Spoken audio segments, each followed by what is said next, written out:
ਕਿਹੜੀ ਖੁਰਕ ਦੀ ਪਈ ਹੈ ਇਹਦੇ ਉੱਤੇ ਅੰਦਰ ਅੰਦਰ ਇਹ ਅੰਦਰ ਇਹ ਨਾ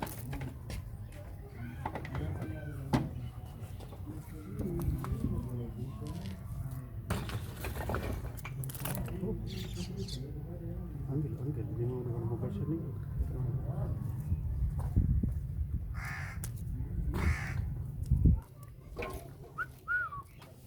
देखो पीछे उंगली करो साफ लगे तो मुझसे मांग रहे हो